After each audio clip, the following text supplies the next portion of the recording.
ready yet?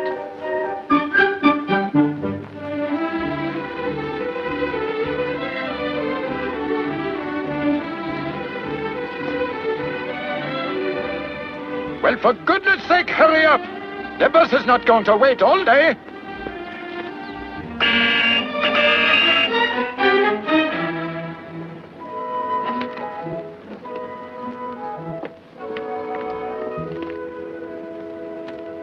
Well, you broke the record that time, Captain. Yeah, 21 minutes flat. Catherine is my only daughter. That is why I make this long speech when she leave home. Well, I don't know, Papa. I almost missed the train when I was drafted. Oh, I remember. Yeah, So do yeah. I. You had Please, plenty Papa. time. You are the youngest, Peter. That is why I worried about you. Please, Papa. Don't worry about me. Oh. I'm very, Katrina. I don't like to see you go. Catherine will do nothing that will not make us proud of her. Thank you, Papa. Katrina? Yeah. You be sure bring plenty milk now. You don't have to remind a hostum to eat. You drink a quart a day. I will, Papa. We better start, Catherine. It's getting late for the bus. Yes, Dr. Matson.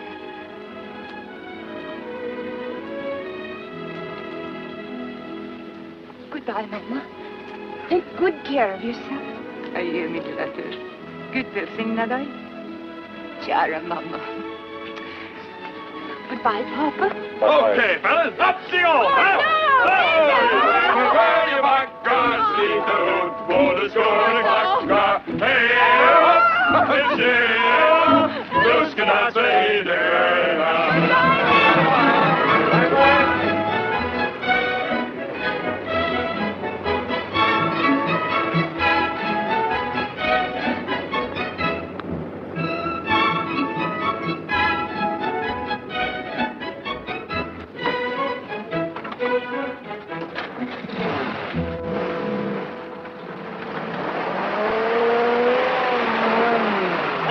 Mr. Holsom. See you in 2 years.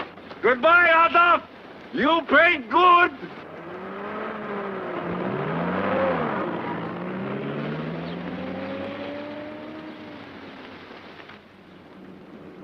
Oh, here is the letter I promised you to the Swedish hospital. I tell them you will be a good student and that you will work hard. Oh, thank you, Dr. Matson. And when you graduate, you will come back to my hospital as a nurse. It's always good to have young people come back to the place where they were born. But if you have any trouble, you let me know. No, Dr. Matson. Papa says we must stand on our own 2 feet. If I have any trouble, I work it out myself. Good.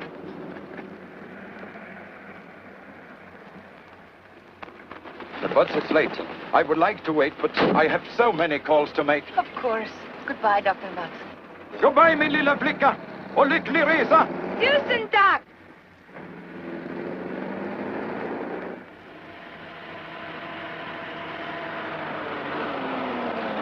Want a lift? Oh, no, thank you, Adolf. I will wait for the bus. Pushing right into Capital City. Save you $2.53, Katie. Oh? You bet.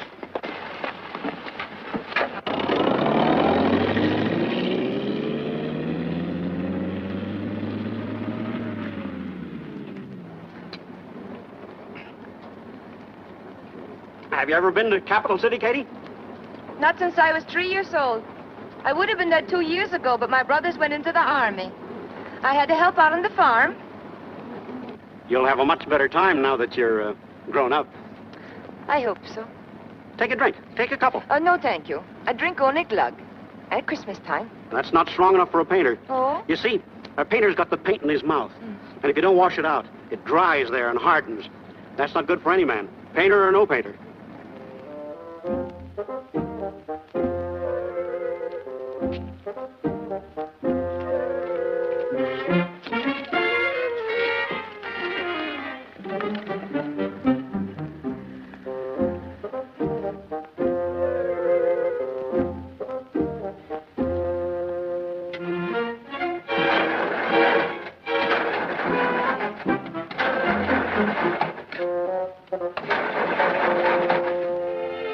Jeep won't start.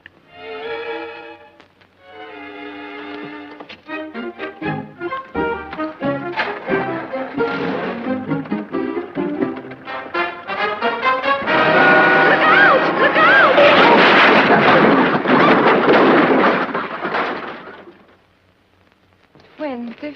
40, 50. 20, 40, 50. 20, 40, 50. Okay. Watch where you're going next time. It's cheaper. For 2 cents, I'd bust you in the nose. Adolf, don't be so tough with my money. Ah, smart guy. I'll need a welding job on that, and it'll cost you $25, but I can't get a torch till in the morning. Tomorrow morning? Yeah, if I'm lucky. But I can't stay here all night. Let's not get mad at each other, Katie. It's my Jeep that got wrecked. Yeah, it was your Jeep. But it's my money. Katie, I'm afraid you'll have to advance me another $25. Adolf, you were going to save me $2.53 bus fare. And now it's going to cost me every cent I have. What about my nursing course? Katie, you'll get your dough the minute I see the boss painter in Capital City. I don't know. Of course, you could hitchhike tonight, but it'd be kind of dangerous. Better wait and go with me in the morning. Well, time's a-wasting. Do I start on this Jeep or don't I? Yeah. Good night. All right.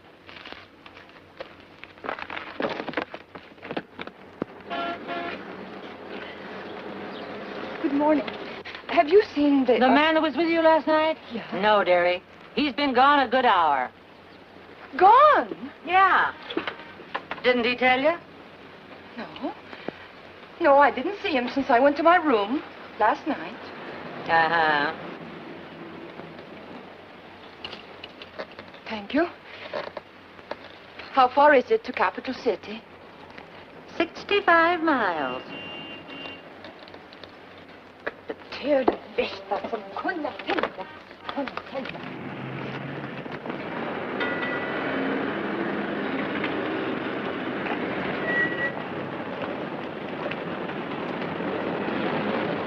Thank you very much.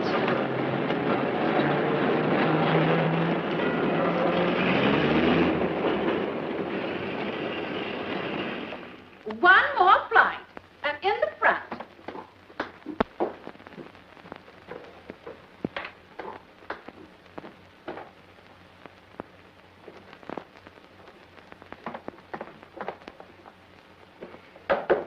Come in.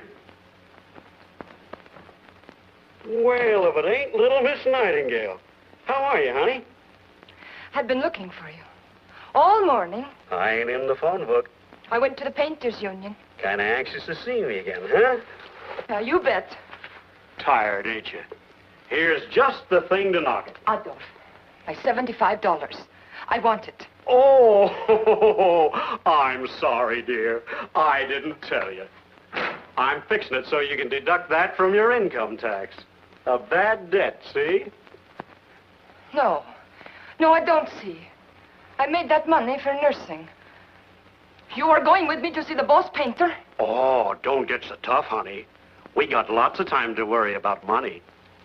And I'm going to get a policeman. Yeah, do that. Yeah, I will. And while you're gone, phone your family. Yeah, and don't forget the people at the Swedish hospital. Phone them all. What? Tell them we had a little trouble on the road. They'd be very interested. Especially the part where we had to spend the night at the motel. Det är det värsta som kunde hända.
Come in.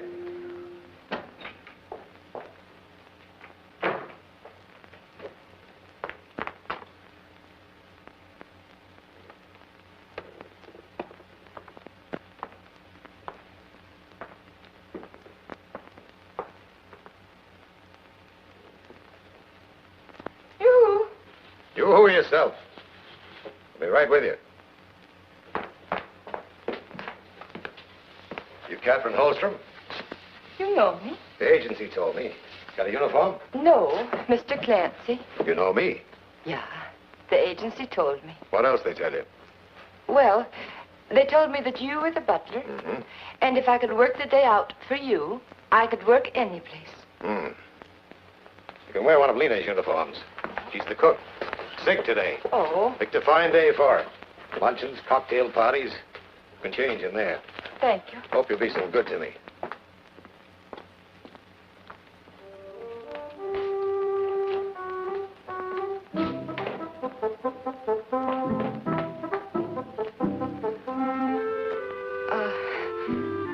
Lena's a very big lady. Help yourself to an apron. Thank you. Can I make it all right? Yeah. The two of us could get into it. These two-story drips. How do you expect to make good coffee in them? The beatings I take around this house. People in this town scare their kids by telling them they'll have to drink Clancy's coffee. Have you got the real coffee pot?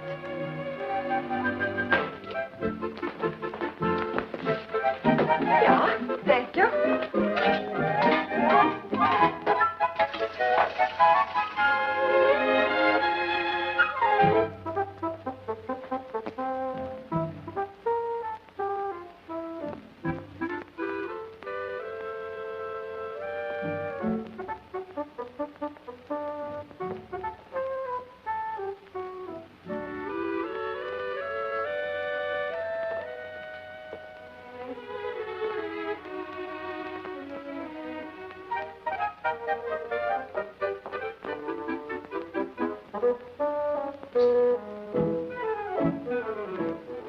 As we newspapermen look at it, the public will go to the polls and vote exactly the way the machine tells them. Oh, no, Van. I don't think the voters will stand the kind of baloney the politicians have been dishing them. Hold it, Virginia. Brandy. Kills the taste of Mr. Clancy's coffee. Ooh. I forgot. Van? No, thanks. I've been on the City Hall beat for 2 decades, Glenn, and I'll be bribed if I can see any change. Oh, thank you. You've seen so much corruption, you're cynical. Get that Jenny. She's been writing a dope column for 3 years, and right away she's Sam Graff. No thanks. Okay, fellas, you're the old-timers. But didn't I stick my chin out? My beautiful little chin out. My beautiful little chin out 3 weeks ago and say that Glenn Morley would be re-elected congressman? No, thanks. Did I or didn't I? Some long shot. That's like betting there'll be snow by February. Anyway, Jenny, you're disqualified. You're in love with the guy. Everybody knows but Glenn. Mr. Clancy, you didn't make this. Katie did. Good. You bet. You were saying, Glenn? Oh, yes. I didn't mean the change in voters' attitude had been a prairie fire or a revolution or anything like that. But remember a fellow named Otto K. Schmidlap? Schmidlap. Yes, he was from around Mineral County. Red Wing County. Red Wing County, yes. He served 2 terms in Congress. Maybe it was 3 terms. It was 3, Mr. Morley. 3 terms. What's your point, Glenn? Glenn, if you were about to say that old Schmidlap was the case of a congressman going down the line for his party, right or wrong, you've got an argument. Your friend Schmidlap was strictly second-rate. Oh, no, sir. Mr. Schmidlap was not second-rate. He was first-rate with a second-rate party. Boing! And what makes you America's authority on good old Otto K? Oh, he was our neighbor at Red Wing County. He was a good neighbor, good farmer, and a good man. Like my father. Hello? Oh, Sweeney. How we doing? Swell, I'll tell the congressman. Looks like we're about 600 ahead in the toughest precinct. Good. Congratulations, Mr. Morley. Oh, thank you. Weren't worried, were you, Glenn? Well, this is only my 3rd term in Congress. I've still got opening night jitters, Mr. Clancy. Well, I think I'll go back to the shop and dream up a color feature on how Glenn Morley looked, felt, and acted in victory. Good luck, Glenn. I'm going to the opposition headquarters and see if I can get a statement. Aren't you guys coming back for the cocktail thing later? Free champagne. No champagne, man, me. So long, Glenn. Thanks. Good seeing When you, Glenn. next you see me, the time will be 6:30, and I'll knock you dead with the dress I've made out of some old parachutes. Happy landings, Jenny.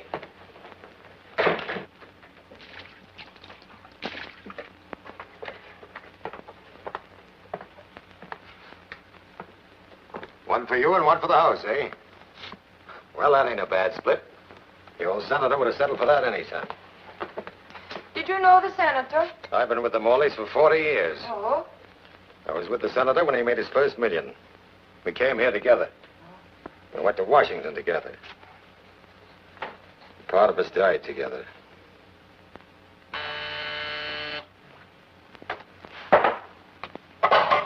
When you get through that bird food, get on these glasses. Yeah, Mr. Clancy.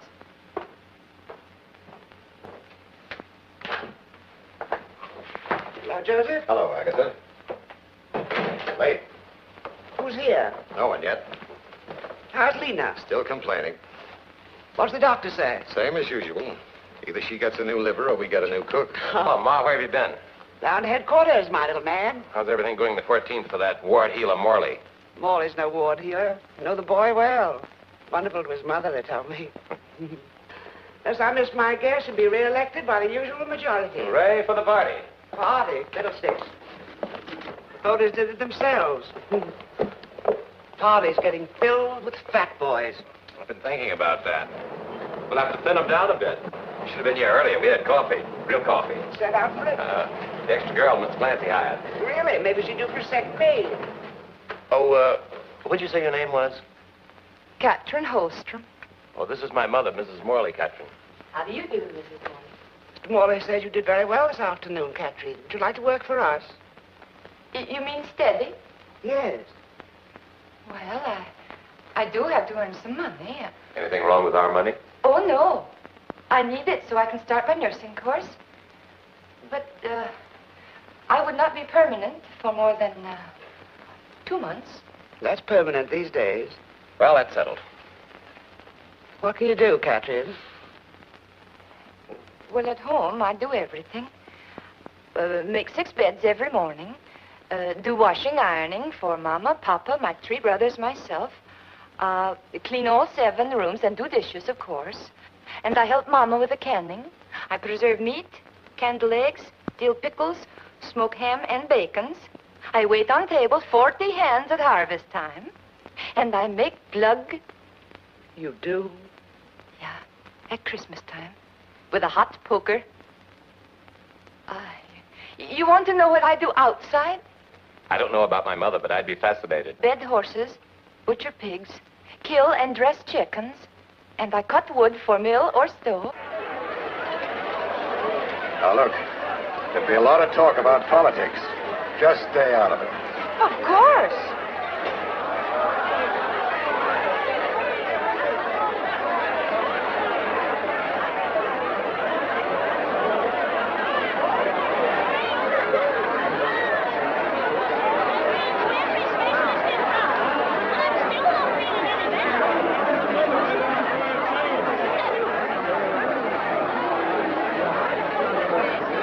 In the back, boys! Far over the county! Glenn is headquarters on the phone. The opposition has conceded. We've won, Mrs. Morley. What did you expect? Oh, of course, Miss Morley, of course. Drink? No, too stimulating. Doctor has me on the wagon. You're a lucky man, Johnson, to have Glenn Morley as your teammate in Washington. Don't I know it, Nordic? I can't tell you how grateful I am to both of you. Oh, Mr. Johnson, you've already been elected. We'll probably have to do some fence mending for the next election. Yeah. Congratulations, Glenn. Thanks, Ma. I was saved by the bell last time they conceded 2 hours earlier. That Charlie? Yeah. Hold on.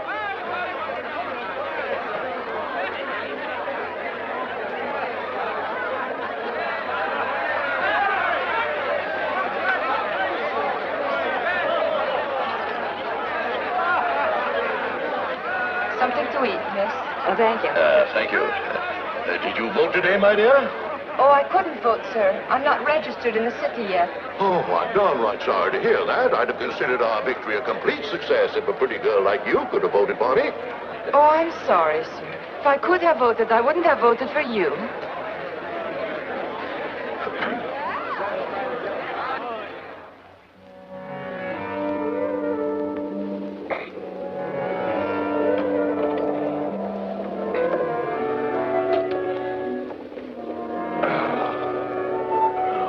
Hello. Breakfast now, Mr. Clancy. Oh, good morning.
Oh, no.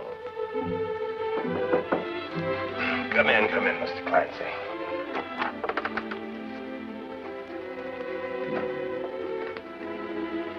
Good morning, Mr. Morley. I thought you were Mr. Clancy. No, Mr. Clancy's taking a little vacation from running up and down stairs. I guess Mr. Clancy thinks he's getting old. Don't let Mr. Clancy hear you say that. No, I won't. Yours. Of course.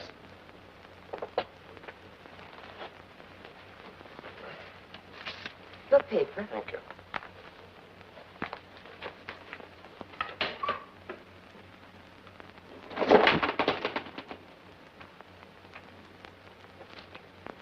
I suppose these photographers know what they're doing. Don't you like it? Do you? It's better than at Mr. Johnson's. Say, what is this feud between you and Johnson anyway? I don't think he has a good heart for the people. In what way? Well, why is he against the higher minimum wage? How do you know that he is? Because I heard him on the radio. And he said it was up to everyone to look after himself. And I believe that, too. But I think that everyone has a right to a living wage. Well, just what, in your opinion, constitutes a living wage? I believe the man who said, a living wage depends on whether you're getting it or giving it. Would there be anything else, Mr. Morley? I don't know that. That's quite enough. Thank you. Thank you.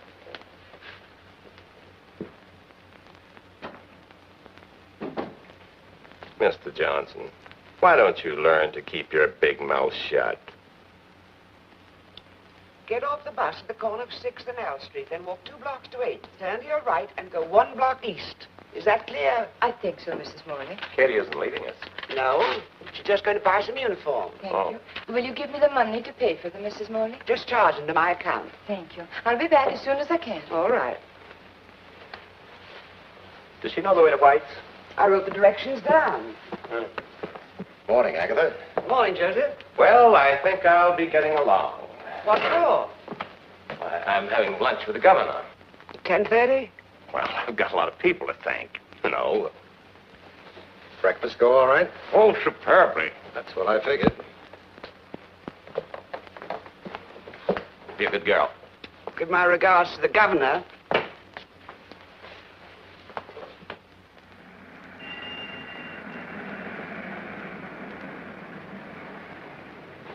Hop in. I'll save you 10 cents bus fare. Last time I saved bus fare, it cost me $75. Just tell me the story of your life sometime. I will, Mr. Morley. Sometime. You know what kind of uniforms to get? Yeah. Mr. Clancy said to get something very plain. Mr. Clancy has no imagination.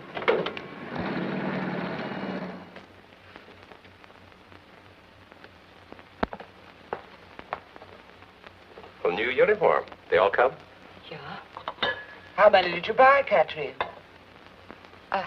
I'm afraid they sent 12, Mrs. Morley. Exactly what I ordered. 12.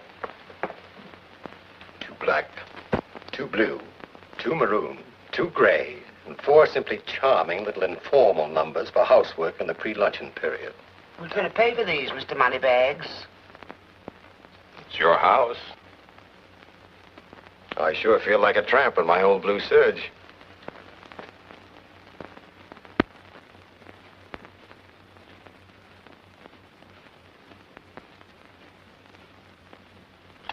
And have this prescription filled. Take one every 3 hours, and I think we can knock it overnight. What did people used to do? In the old days? Hmm. Oh, they ignored it. They were smart. Sure, they were smart. They never called for a doctor till they were good and sick. When a man caught cold, he treated it by going out in the snow and chopping wood, getting awfully hot. Then he came in, drank a lot of liquor, got even hotter, went out in the snow to cool off, got awfully sick, and died. What's the matter with you? What's the matter? Nothing. I'll call you up in the morning, Agatha, see how you are. I can tell you now, I'll be bored. That's part of the treatment. When do you go back to Washington, Congressman? Oh, just after New Year's. I'm checking in a couple of days early. Well, good luck to you, Glenn. Thanks. Goodbye, Agatha. Be a good girl now. You do exactly as he told you. I wish you'd stop getting into a tizzy every time I sneeze. Well, it so happens, Mrs. Wise Guy, that you're the only mother I've got. Joseph, tell Katie Glenn's ready for his breakfast. Oh, you might have had to wait a couple of minutes.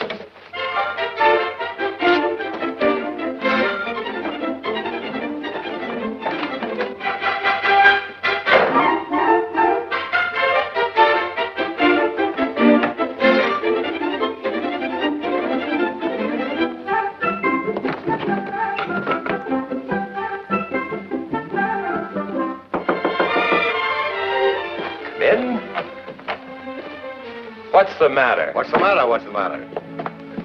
Oh, what's the matter? Nothing.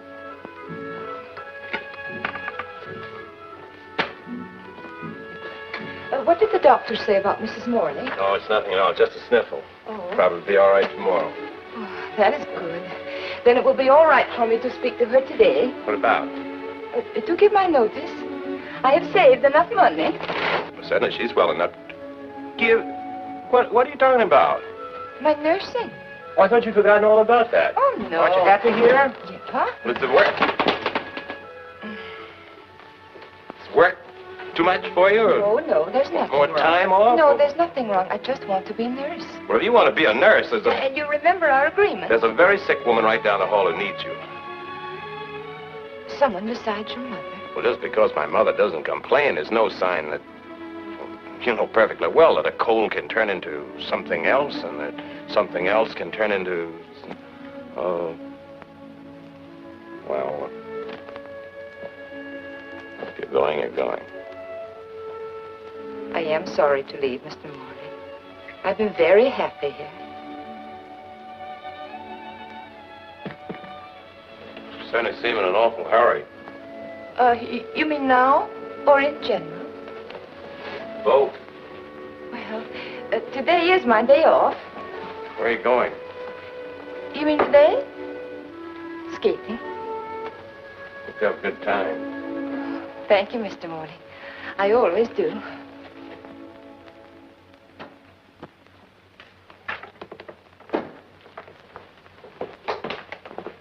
This telegram just came.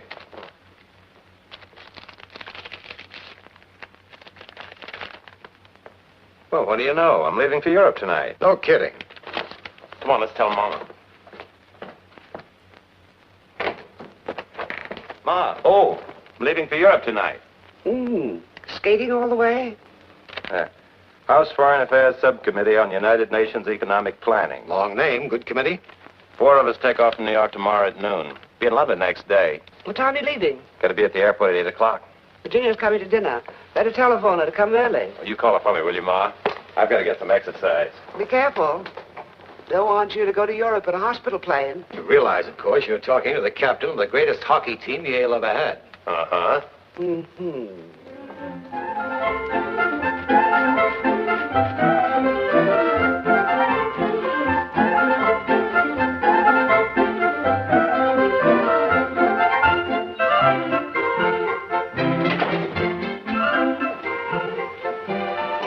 What's she running for? She told me all about it. Seems that running keeps her in shape for skating, and skating keeps her in condition for running. Sort of a vicious circle. Oh, here comes our captain. The argument seems to be, is Katie going to skate or is Glenn going to run? Glenn's going to run.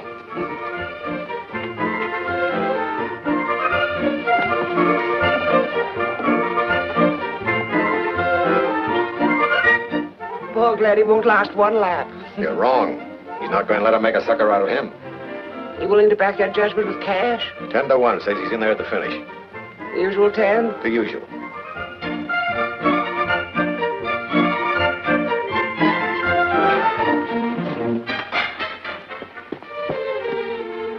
Anything wrong? I think I'll skate now and limber up afterwards. There's your 10 cents.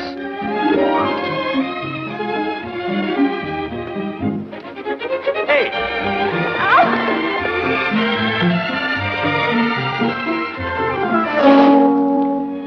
Come on!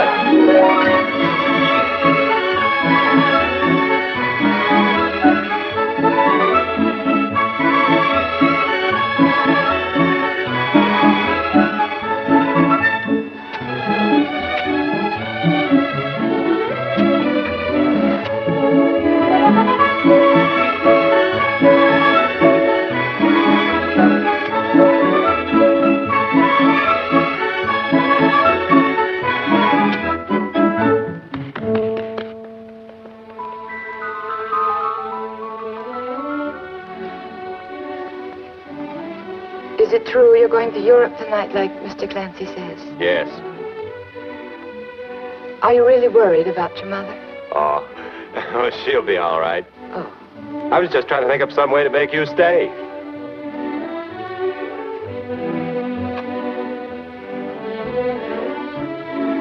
Would you be happier if I stayed till you came back? All right, I'll stay. I was just trying to think of a good reason to stay. That makes me very happy.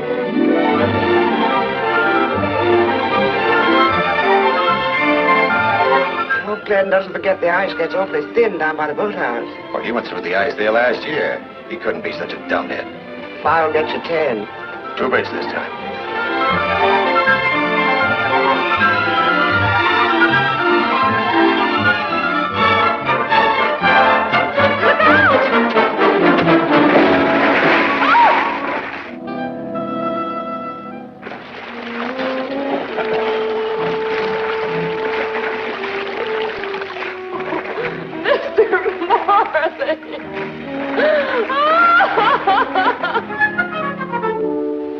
Thank you, Joseph.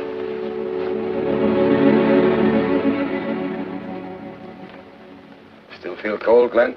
Oh, shoulders a little stiff. Come in, Katie, come in. That's right. You're going to be starting off to Europe with a chill. Yeah, I'm all right.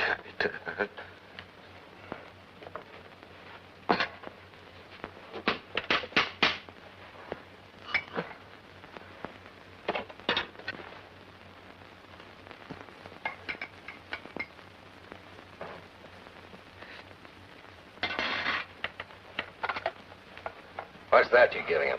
Glug. Mm. We pretend it's Christmas.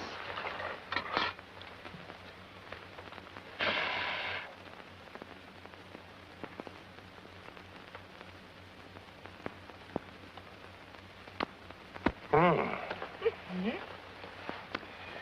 Clancy, you can throw away the hot water bottles. You know what would really fix up those shoulders, Glenn? A good rub down. Good idea. Call up the athletic club and have them set a man out right away. There wouldn't be time, Mr. Morley, to get the men all the way out here.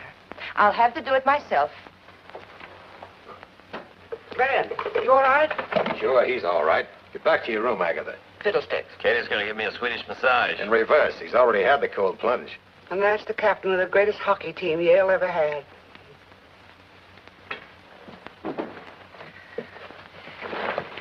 Mr. Morley, will you lie right down there at the foot of the bed, please? Won't it be cold? Not in a minute. Mr. Clancy, the stool over here. And the feet. Oh. goes under your chest. Like that. There. Now, we begin. Oh, please relax. You're very tense. Now, don't be nervous. I have to get the kinks out of your back. Is there anything you can't do? Oh, yeah. Too many things, Mr. Morley. You have three of the most unusual talents I ever heard of. I bet you're the only girl in Capital City. Sorry. Who can give a Swedish massage? Make club hug and call.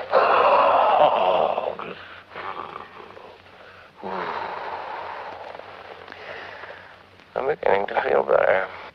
I'm beginning to feel terrible. I don't mind that you tease me. Because I know how different I am from Miss Thatcher, for instance. Would you like to be like Miss Thatcher? Oh, not quite so nervous. But when I'm around her, I feel strange. I know I talk different from all of you, but around her, I talk worst. Why don't you go to college? And take care of Mrs. Morley at the same time. Oh, university extension course at night. Speak to my mother about it. She thinks you're very smart. Oh.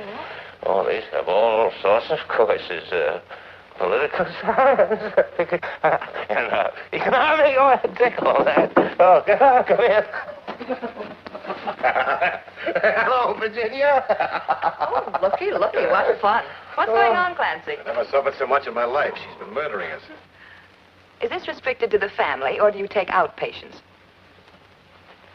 I'd be glad to give you a massage. Anytime, Miss Thatcher. No! Oh, you're finished, Mr. Morley. Thank you. Seems to have been a mixed skating party.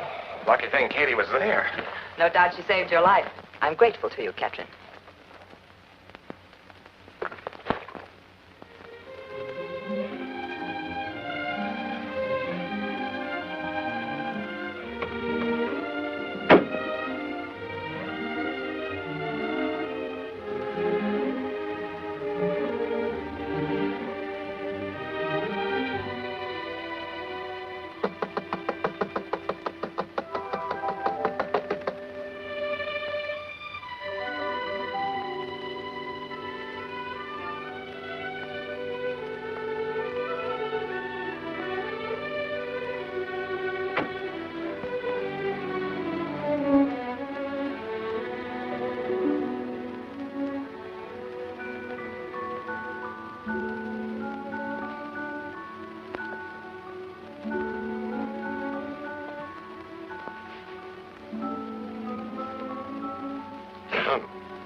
Is everything all right in here? Oh, yes, Mr. Clancy. We don't have to waste any more time in here, do we? No, Mr. Clancy.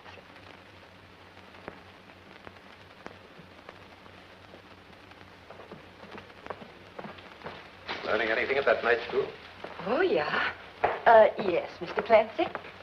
Last time we learned why all the leading nations went off the gold standard. Did they? Mm-hmm. Why?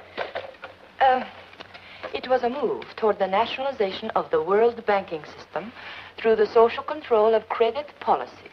Is that so? Mm-hmm. Think of that now.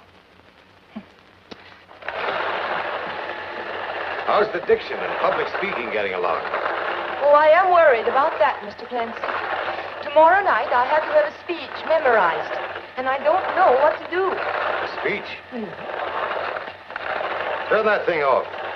Come in here. Maybe I've got something that'll help. One of my favors here. This may be just the ticket for you. The afternoon the senator made it. Mrs. Morley and I were in the gallery.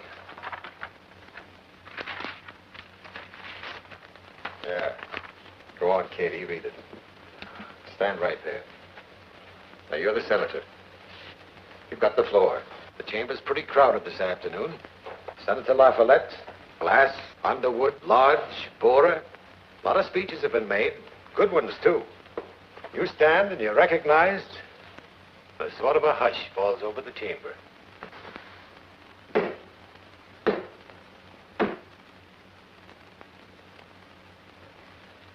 Mr. President, today I don't want to make a speech. I want to tell you a story about a doctor named Sorensen who lived in a small town. He was a good doctor, but the rich people in this town didn't like him because he told them the truth a little too often about their imaginary sicknesses. Things got bad for Dr. Sorensen, and he moved across the tracks to the poor section of town where people needed him but didn't have the money to pay. He worked for them anyhow. They would give him a bottle of milk when he cured a sore throat or a loaf of bread when he set the broken leg. Dr. Sorensen couldn't afford a regular office. He practiced in the room he lived in, upstairs over a livery stable. The shingle outside was a simple little sign that read, Dr. Sorensen, upstairs. Well, even doctors get sick. And after working years with these poor people, Dr. Sorensen got sick and he died. And all those people who loved him and whom he loved buried him. They wanted to put up a big marble monument, but they just couldn't afford it. So they took the sign from the stable and put it over the doctor's grave. There it stood. That was his monument. Dr. Sorensen, upstairs. Today, a president has died. Only a short time ago, his dream, the League of Nations, was killed by people who couldn't stand the truth. But his dream shall not perish from this earth. It will live in the hearts of good, common people.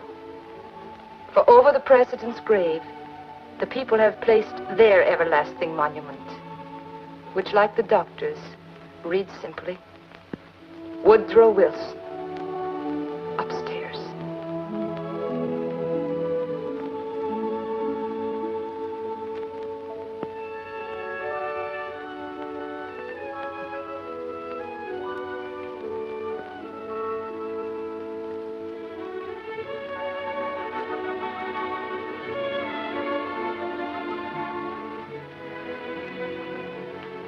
Beautiful, Katie. What does it say?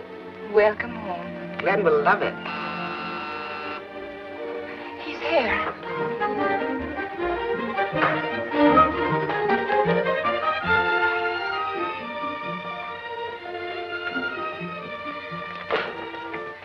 Evening, Captain.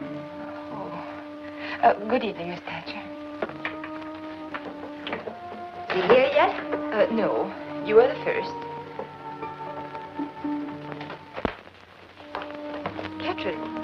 You're wearing your hair differently. Oh, I'm glad you noticed. I think I liked it better plain.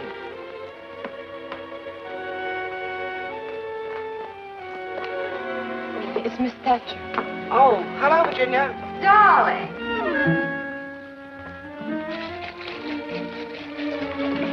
Who's here? Mrs. Morley. And darling.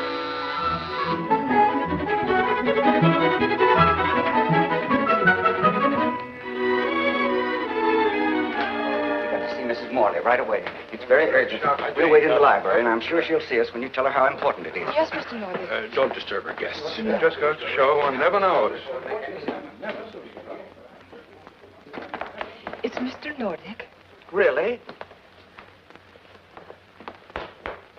What is it, Hyde?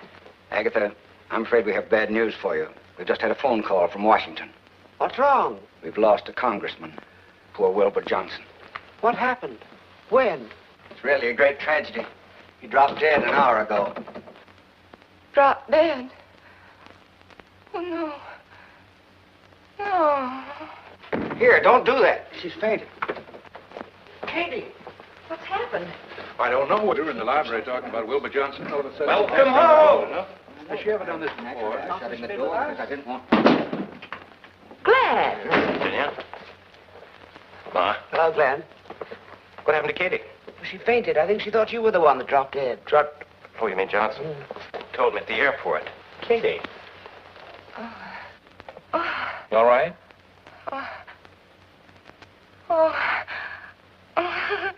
Yeah. All right? Come on, Katie, you better lie down. Yeah. Sorry to spoil your homecoming, Blair. Better go in the library. Gotta work fast. Joseph, get Miss Thatcher's coat. You'll find the list of guests on my desk. Telephone them. Oh, I know what to say, Agatha. Sorry, Virginia. I'll go quietly if you'll give me a beat on who's replacing Johnson. I think you'll just go quietly.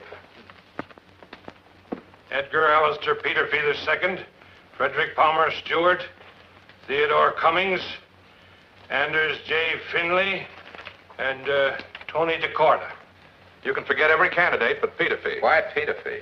Gentlemen, Colonel Peterfee was my regimental commander during World War I. No finer example of American manhood exists in this town. Should we elect him? He'll get the service vote.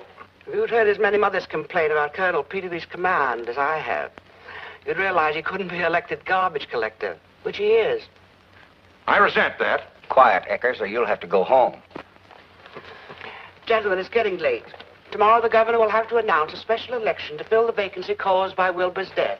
We must make up our minds. Read the list again. Edgar Allister Peterfee II. Frederick Palmer Stewart. Feel better now, Katie? Theodore Cummings. Yeah. Anders J. Finley. Tony DeCordo. Wait a minute. What about Finley? Well, good political background. Best kind of business connections. Pleasant personality. Did pretty good as a commissioner, served 2 terms. I served 5 sessions with him on the council. His record as alderman is enviable How and would solid. he be for the women? Inoffensive. Any objections to Finley? None? Well, is it Anders J. Finley? Mrs. Morley? Eckers? Matternack? Uh-huh. Sweeney? Mm-hmm. Glenn?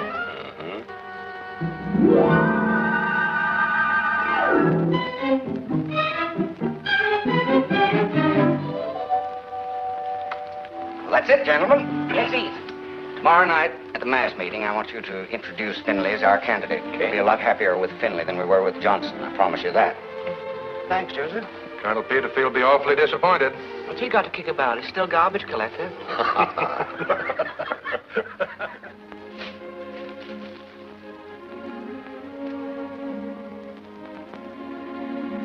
What's that?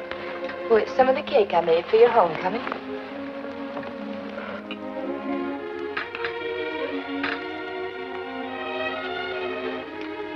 Very good. You bet.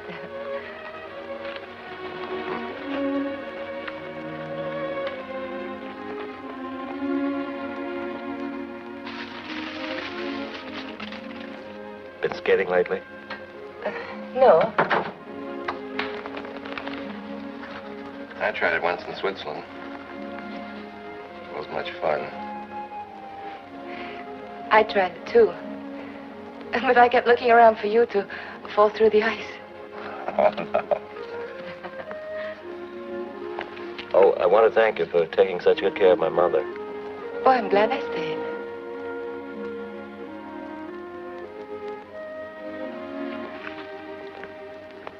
I thought a lot about you while I was away. We thought a lot about you too, Mr. Morley. Oh, I'll fix it.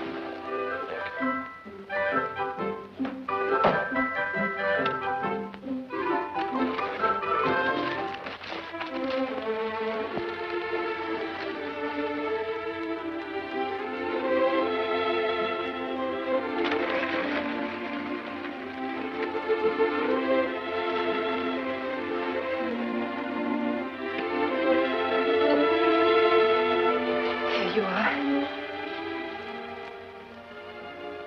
Katie,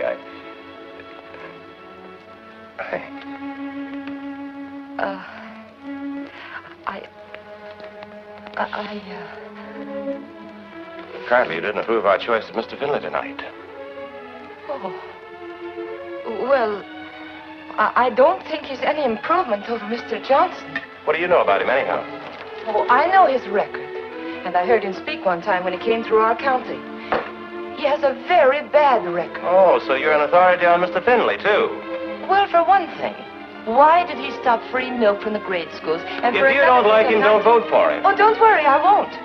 I was only asking you, why did he stop the Don't free ask milk? me. Ask Finley. There's a big meeting tomorrow night. Ask him. He'll be there. All right, I will. Oh, all right.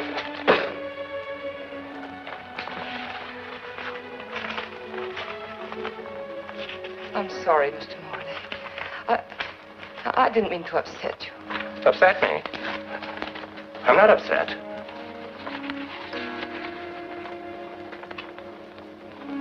Good night. Night.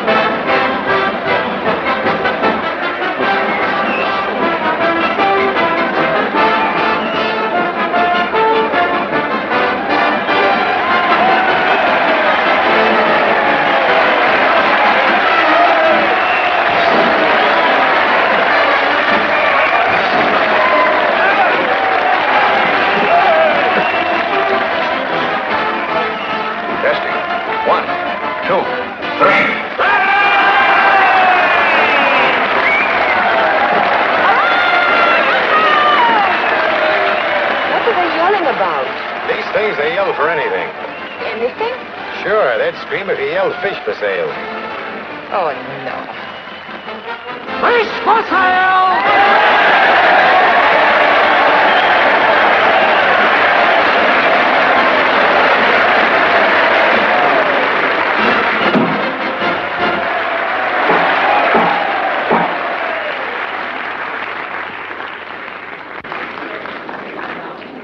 Hello, Americans. The future of this country is safe!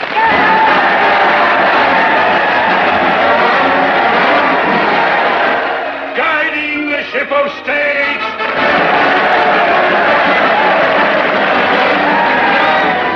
And I tell you, in every summer vault in the Paspaloose, you'll find a histolacturest of operations.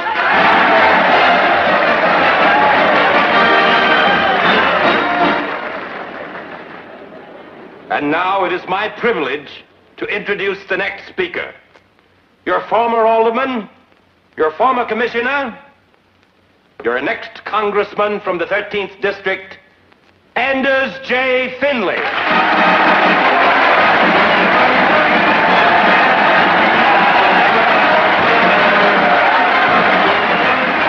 Morley's good. Yeah. He's the only one the opposition has. I wish we had.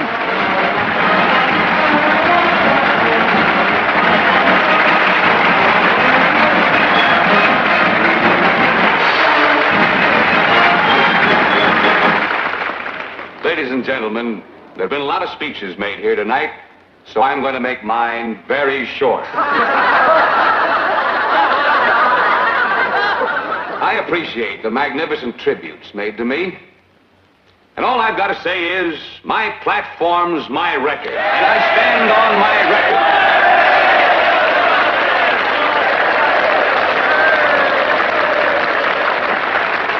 Now, if there are any questions anyone would like to ask, I'll be glad to see what I can do with them.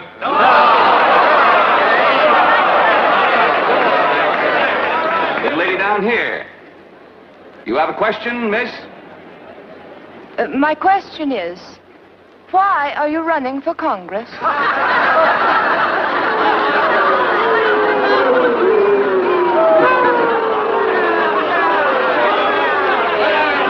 No, let the little lady speak. No. Why do you ask that question, miss?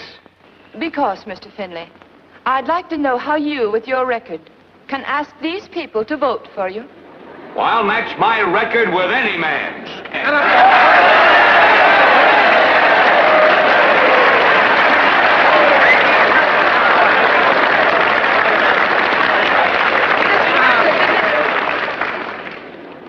This record that Mr. Finley will match with anyone's is as follows. In 1930, Alderman Finley's brother-in-law, Oscar Nordstrom, started getting the snow cleaning contract and received it every year for the 10 years that Mr. Finley sat on the city council.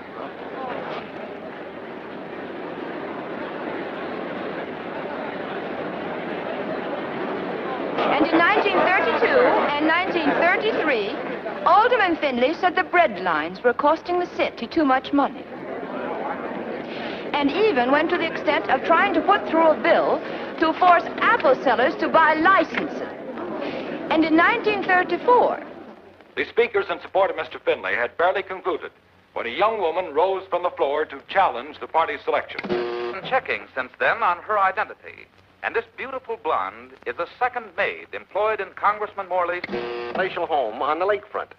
She couldn't have been more of a bombshell if she'd been playing up by the opposition. Or was she? Well, were you? I've been thinking ever since I got home. I'll leave here tonight. That's smart. That's using your head. You know what they'll say about me then, don't you? What will they say? Well, they'll say I threw you out. They'll say I'm against freedom of speech. They'll call me a fascist. Right. I need an aspirin. You do what Mr. Morley says. You stay right here and keep your mouth shut till this election's in the bag. Yes, all right.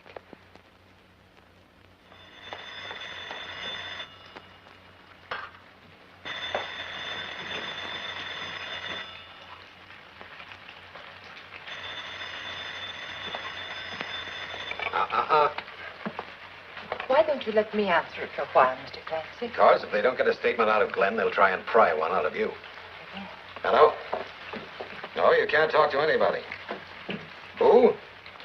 Oh, hold the wire. Katie, wait a minute. That's Ward Hughes. Who? The head man in the opposition party. He's okay. A little too honest, maybe. He wants to talk to you. To me? Go ahead. Be careful what you say to him. Yes. Hello, Mr. Hughes? Yes. I don't know anything about her, except sometimes, if you're lucky, you can put over a freak. Ward, she's wholesome looking for the women. A servant girl for the labor boat. Corn-fed for the farmers. Swedish for the foreign-born. And for my dough, she's got something for the men. What have we got to lose? I feel all we can do is gain. Well, shall we give her the pitch? Bring her in. Will you go in now, Miss Holstrom? Thank you. Oh, come in, Miss Holstrom. Mrs. Brown, Mr. Evans, Mr. Briscoe, Mr. Ryan, Miss Corbett, Mr. Sylvie. Miss Holstrom, sit down. Thank you for being so patient, Miss Holstrom. Now, one or two things we had to talk over. And it comes down to this. Our party honestly hasn't the right candidate. Now, last night you were pretty positive about what kind of a congressman you didn't want. I was hoping you'd be just as positive as to what you did want. What I think doesn't matter so much. No, go ahead, Miss Holstrom. Tell us what sort of a representative you'd like. Someone who'd represent... No, I mean represent all of us. To me, once a person is elected to office, he has a great duty to all the people. He shouldn't just represent the men who gave money to his advertisements and campaign. And he shouldn't be in office to serve just the politicians. He should serve the people. He should know what the people want and vote for what they want. Thank you, Miss Holstrom. Thank you for giving us our candidate. Oh, you're welcome, Mr. Hughes. I'm glad I was able to be of some assistance to you. You'll run, of course. Me? Yes. Herregud, what have I done?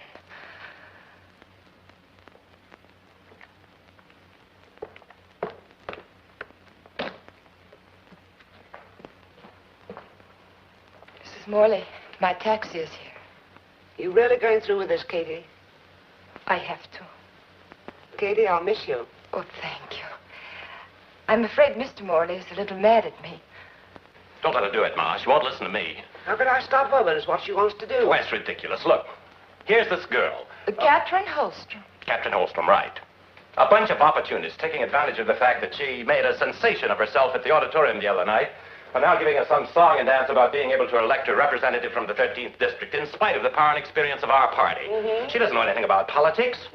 How can she, I ask you, be expected to give off on such things as the minimum wage bill, the full employment bill, the Missouri Valley, the Columbia Valley Authorities Amendments, permanent FEPC, atomic bomb controls, anti-poll tax, national, well, 100 other things. Can you? That's beside the point. I'm already a congressman. Oh. Go on, Glenn. Well, what right is she to run anyway? Who asked her? Did the people send a mandate? Did the angels bring a message? No. Well, why don't you stop her? We have no right to stop her. Katie, start running for Congress. I give up. You know, when you leave here, you're just a girl who's been working in this house. You become a candidate for the United States House of Representatives, running on an opposition ticket. Further, I don't think you're the least qualified to run. I mean to use every device in my power to defeat you. Yes, Mrs. Morley. Goodbye, Katie, dear. Good luck. Thank you. Aren't you going to wish me luck, too?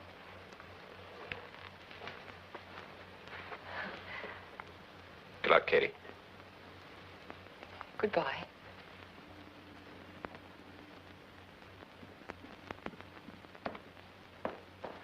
It's a rotten shame to take a nice girl like that and just toss her in a den of lions. Your concern wouldn't be because you're in love with her, would it? Well, of course not. It's just that she's a very, very sweet girl and fair play. In love with her. I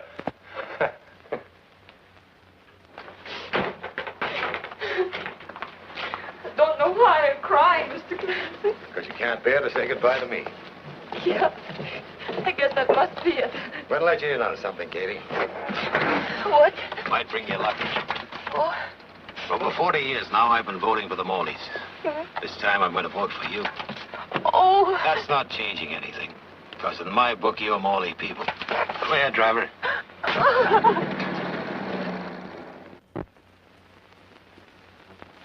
Well.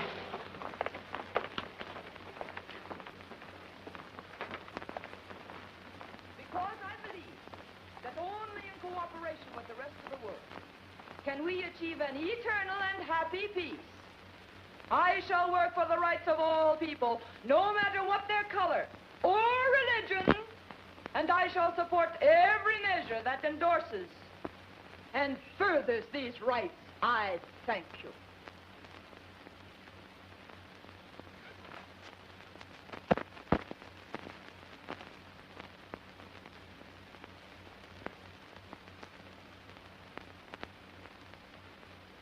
Yes? Hello, Katie. Oh, Mr. Morley. I dropped by because I'm on my way to Washington. Ladies and gentlemen, tonight I am here to ask No, you... Miss Holstrom, wait. Opening speech, take 12. Begin. Lady, that... Yes, I make the speeches, and we listen. Oh, Congressman Morley, these are my brothers. Peter. Congressman. And Sven. Congressman. Sven. And this is Olaf. Olaf. Oh, and Mr. Winder, my diction teacher. Oh, how do you do? Was that your first speech I just heard? Yes, you see, my problem for Miss Holstrom is to give her voice body and size. And I think we're coming along very well. You do? I do. Do you like it, Mr. Morley? I'm afraid I'm not in a position to... No, go ahead and tell us. We want to know what you think. On the basis of the few words that Mr. Morley has heard, I don't think he's in a position to judge. As a matter of fact, I am in a position to judge. There's nothing wrong with the speech except the way you make her say it. I think it's outrageous. You do? I do. That's what I've been telling you for the last Now, three wait a days. minute, hold on. Listen to what I was saying. No. It's too late to calm down. Gentlemen. I suggest you conclude your business with Congressman Morley so we can go ahead. You go ahead now. Out. I beg your pardon. He said go on out. Beat it. You're out of a job, Mr. Winder. Go now, Mr. Winder. It will be safer. See here, I'm not accustomed to this being. Wait, where are you taking me? Put me down! Put me down, I insist! Say goodbye. Well, Sorry if I did anything to create an unpleasant situation, but I really don't think... Please don't worry about it. My brothers were ready to throw him out a long time ago. Hello? Congressman Morley, yes? All right. Your driver's downstairs. He says if you want to make that plane, you'll have to leave in a few minutes. Tell him I'll be right down, please. All right. Leave you right down. I came to say goodbye because at the house, I didn't say goodbye the way I wanted to. Oh, thank you very much. Good luck, Katie. Every kind of good luck. Just a minute, Congressman. You can't go now. You must stay and tell Katrin what she's doing wrong and how she should do it right. She needs your help. Has to make his plane. Instead of wasting 2 minutes talking about the plane, he could be telling you what to do. Please tell her. What to do? Well, look, Katie. Just remember why you've been chosen as a candidate. I saw you at the rally. You got up on your feet and spoke simply and honestly about what you felt. That's the way you've got to talk through the entire campaign. You mustn't be giving bad imitations of a lot of bad speech makers. You can't win by yelling in a loud voice and waving your hand and tearing at your hair and going into a lot of double talk. You've got to talk like... Mr. Clancy told me how simply you read my father's speech that day in the library. Talk like that. Just be yourself. Try it again. Here? Ladies and gentlemen, tonight I want to ask you for the most precious thing you own, your vote. That's the way to do it, Congressman Morley. Thanks.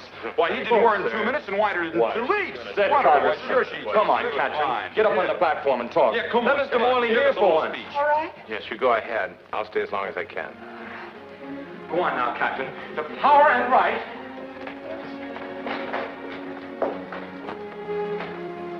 This power and right to vote is something you must cherish and guard with courage and dignity.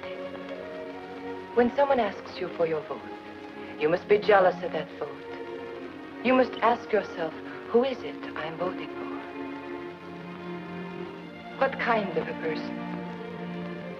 What does he stand for? What does he believe in? Nothing wrong can happen to you, the people, if you will use your vote properly. And no one man or... Go on, Captain. Don't stop. Wonderful. Don't stop now. No one man or group of men can hurt you if you will use your power of a free and honest election.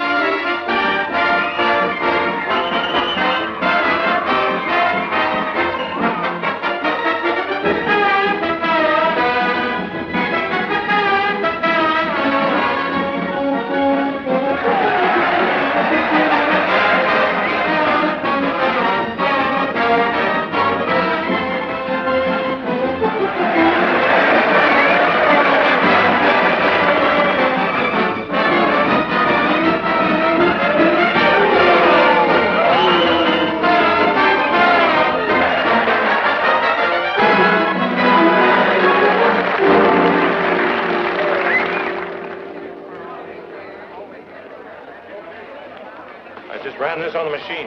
I can't understand it. Mrs. Morley says she can. 48% for that girl. With our machine, after all the money we've spent, Finley ought to be at least 85%. 2 days before election. Has Glenn left Washington yet? He's leaving by plane tonight. Have you seen these? He's due here at 6:30 tomorrow morning. He'll make 4 speeches in the district, then we'll put him on the radio tomorrow night. He's got to get in there and slug. Not that I'm worried, of course, but this girl has been getting away with murder. Come in. Excuse me. There's a man here says he wants to see whoever's in charge of Mr. Finley's campaign. What does he want? He says it's very confidential. He couldn't tell it to anyone but the boss. All right, send him in. Will you come in, please? Thank you.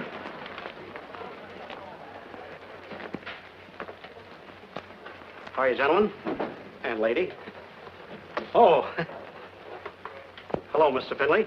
How do you do? I guess you don't remember me, Mr. Finley, but we have met on a number of occasions. Oh. Oh, yeah. Glad to see you again. You wanted to see me? If you're the boss, He's the boss.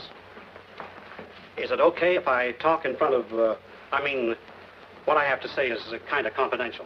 Okay, sit down. What can we do for you? Well, there's a kind of talk going around that, this here Katie's running away with the election. Katie? You know her? I'm the one brought her to Capital City. Friend of the family. Yes, ma'am. I stayed with her folks up in the country. I'm a painter, see? I painted her folks' barn. Get to the point. Well, gentlemen and lady, I'm here in the interests of good American citizenship. I don't think that a tramp should run for Congress. And I got some very personal information about this Katie, about a night she stayed at a motel where, due to circumstances, there was only one... What's your point in coming here with this information? Like I told you, ma'am, good citizenship, the right representative for our Congress, and... I suppose you expect some expression of our Gratitude? No, ma'am. I don't expect to get anything for this. But things has been a little rugged in the painting business. If I could lay my hands on a couple $100 so as I could go away and get rid of this. Hi, open the window. Let's get some air in here. What kind of a campaign do you think we are running? Now get out of here before I throw you out. I can prove it. I was there. You heard what the man said. Now go on, beat You'll it. have to take my word for it. I wonder if he could prove it. It's an obvious piece of blackmail.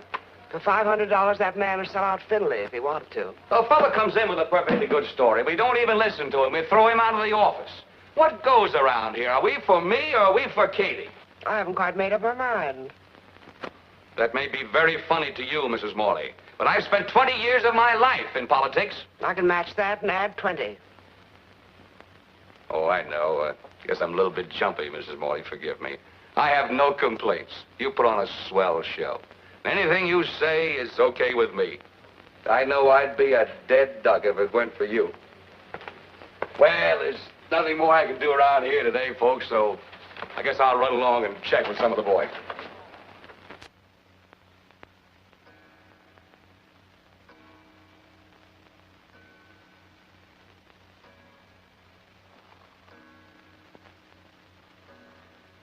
You can see for yourself, Glenn. It's fully documented. That first one is the farmer's sworn statement. He's the one Katie paid $50 damages to.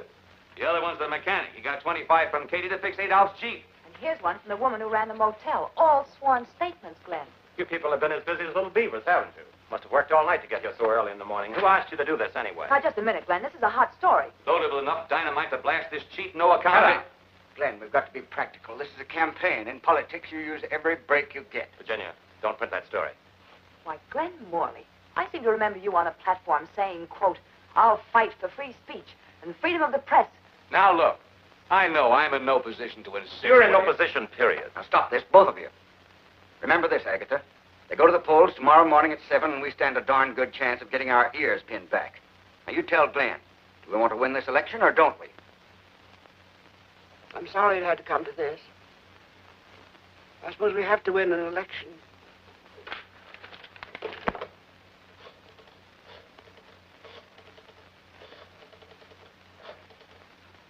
Hello? This is Thatcher. Give me the press room, please. Hello, Carl? Hold it, Virginia. Hi. If you let her print that story, I quit the party. Sorry to hear you take that attitude, Glenn. Don't like to think of a Morley leaving the party. When your father died, it was a little tough for us for a while, but we made it all right. I guess we can make it again. If you're going over to warn the opposition, don't bother. The story's in type and ready to roll. Okay, Carl, start running.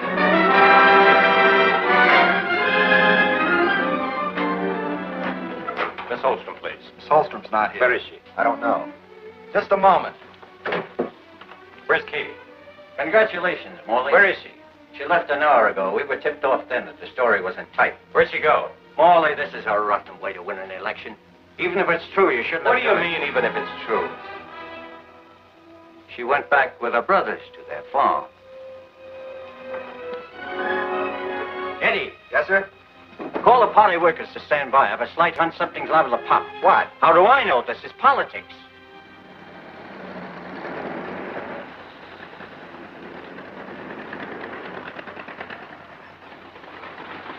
Hello, Peter.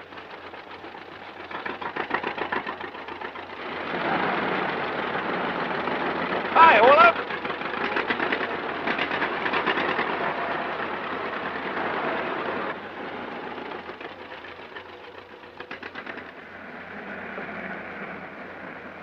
Sven?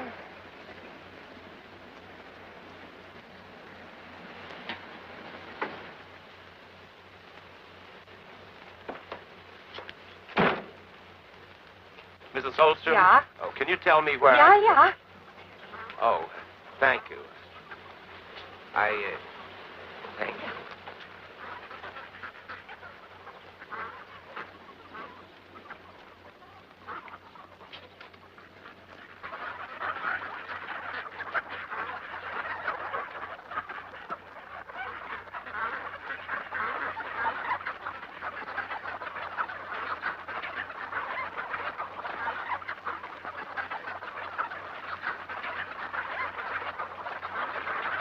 Excuse me, I'm sorry.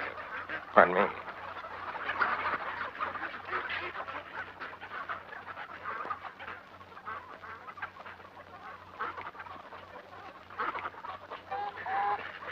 Katie.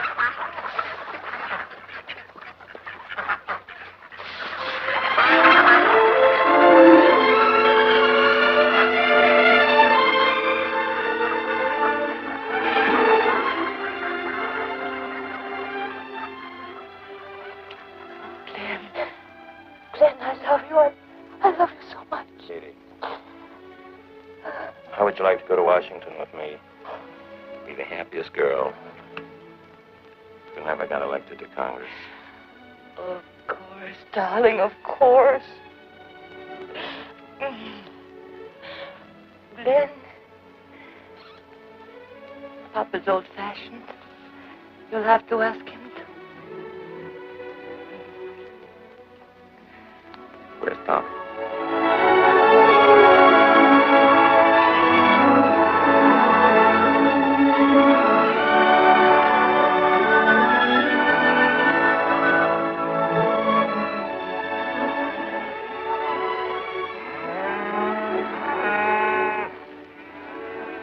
Papa, it's Glenn Morley. Yeah, I know. From your picture.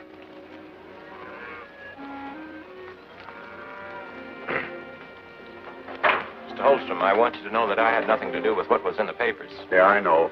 From your picture. Thank you. Oh, it's sad this had to happen. Sad for Catherine and sad for the people that love her. I know how you feel because I love her too. We want to be married, Papa. And you come to me for permission? Yeah. Did you come to me for permission when you ran away from Capital City and quit? I told you before. You told me lots of things. You asked me nothing. You wanted to quit too?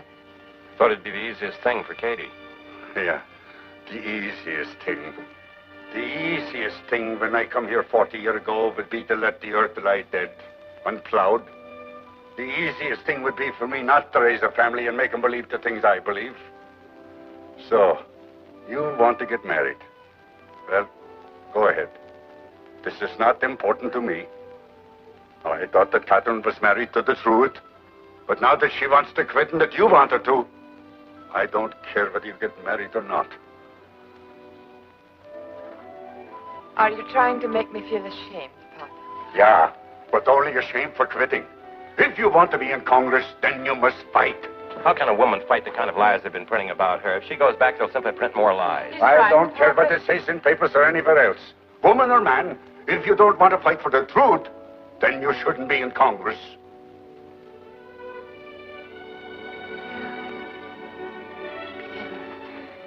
Will you help me fight?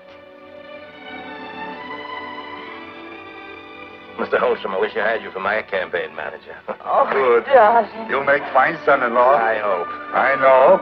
From your picture.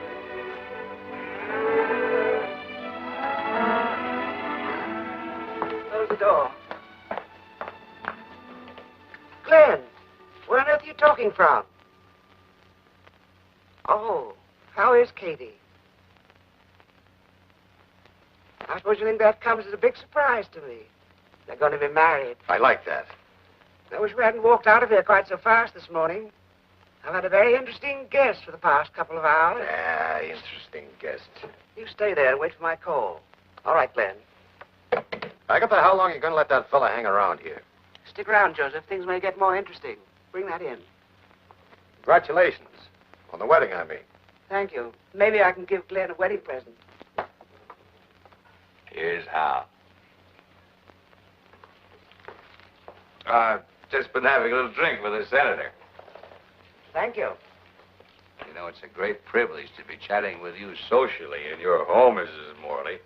You're practically a legend in this state, you and the senator. Allow me, sir. I don't really think... Just one more, and make it short. You know, Mr. Findlay, you've been a great service to the party. Yeah, but you didn't believe Adolf the first time he came in, did you? There's only one thing that's worrying me, Mr. Findlay. What's that? You must have paid him a lot of money. I think the party should give it back to you. Oh, don't worry about Joseph. He's been a Morley for years. But I know he knows. Well, that's good enough for me, Joe. I'll tell you a little secret. I gave Adolf 500. You're not going to turn that house painter loose with all that money. Oh, no. I got him in protective custody till after the election. In a safe place, I hope. In my lodge up in Kaluma Lake. Nobody's going to go that far to look for it. And if they do, they'll be sorry. I got my toughest boys guarding him. Your boys? You have your own machine, Mr. Finley. It's a national organization the boys and I belong to. You're looking far ahead. I suppose you have a name for your organization. Oh, yes, indeed. We got to stay undercover for a while, but we're doing a beautiful job. We got a great plan mapped out to educate the public. 100% Americanism. Now, 100% American is... White? Right. No foreign born? Right. The right kind of religion? Exactly right, Mrs. Morley. I guess I know where you stand. You're leaving this house now, or I'm going to throw you out. Joseph, how dare you talk to one of my guests like that? You're not serious about this. Joseph, I'm afraid we'll have to speak about this later. Mrs. Morley, I'm not accustomed to speaking about things later. Mr. Finley, I'm afraid I'll have to let Joseph throw you out. What kind of double-crossing deal is this? I'm counting 3. Mrs. Morley! I'm going.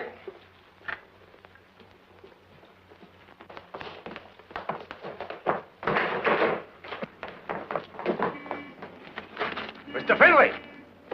You forgot your hood!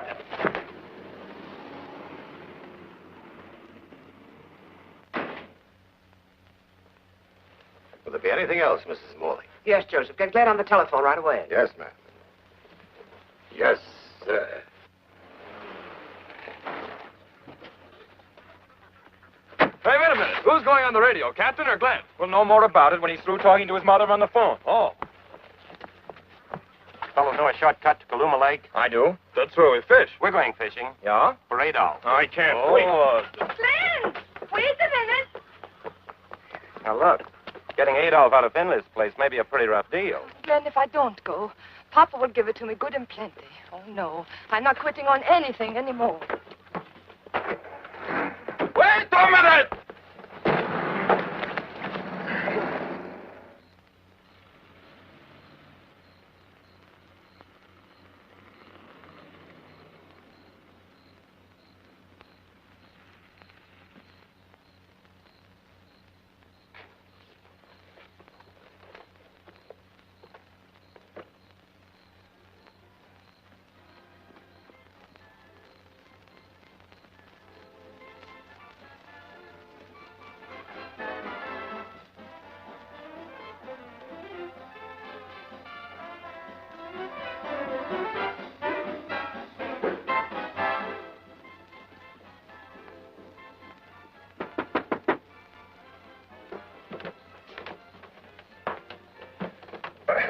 Good evening. My name is Harry Selby.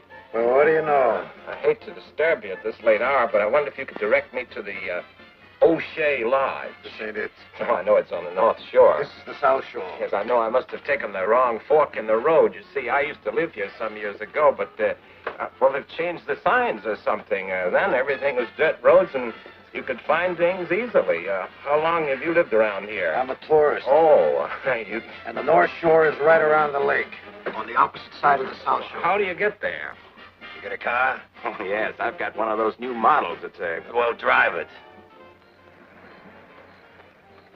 This car ain't one of ours. Finley was right.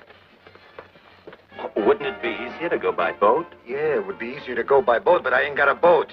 Oh, you can get boats now. I saw a cruise advertised the other day. O'Shea's got a beauty. Look, Mr. Seaby, I'm trying... Selby, Harry Selby, tractors and farm equipment. We got out a new Look, line. Mr. Selby, go away and beat it. We're very busy in here right now. I got my friend in here in a triple blitz.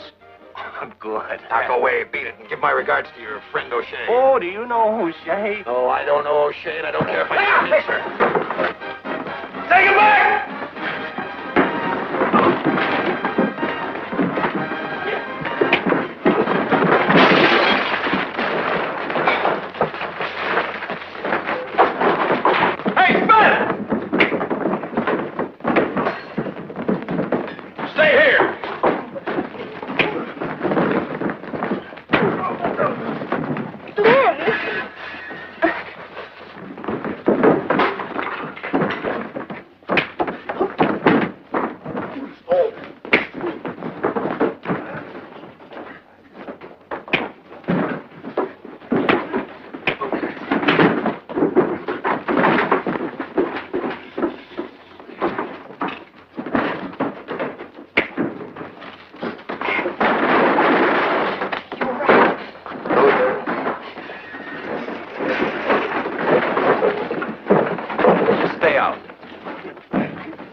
got him.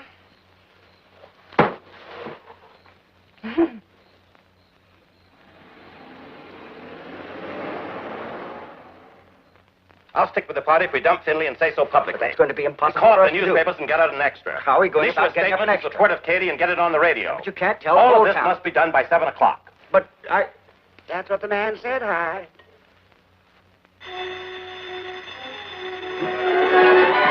Hello? Yes. What? Yes. The party withdraws its support unconditionally from Anders J. Finley and urges all voters to back the candidacy of Catherine Holstrom. Well, call up the landlady and get the name straight. I can't. We now bring you an exclusive interview with Adolf Petrie. I lied, and I'm sorry I lied. Everything I said about Katie is a lie. Mr. Finley gave me $500 to lie about Katie.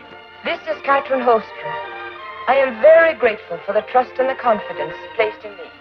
And I promise that I will do everything in my power to fulfill that trust.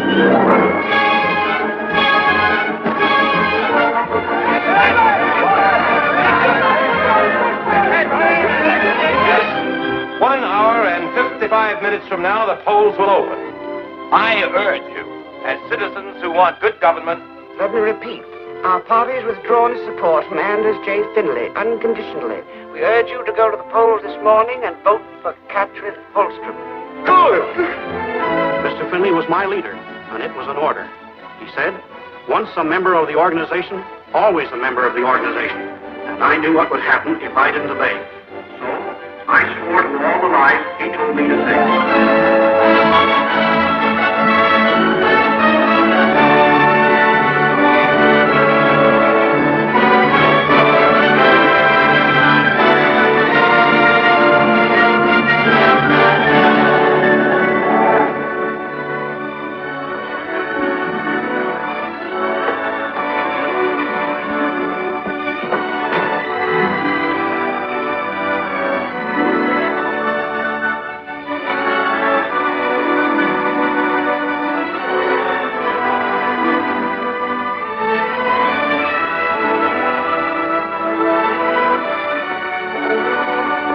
I'm not quite sure of the protocol in a case like this, but...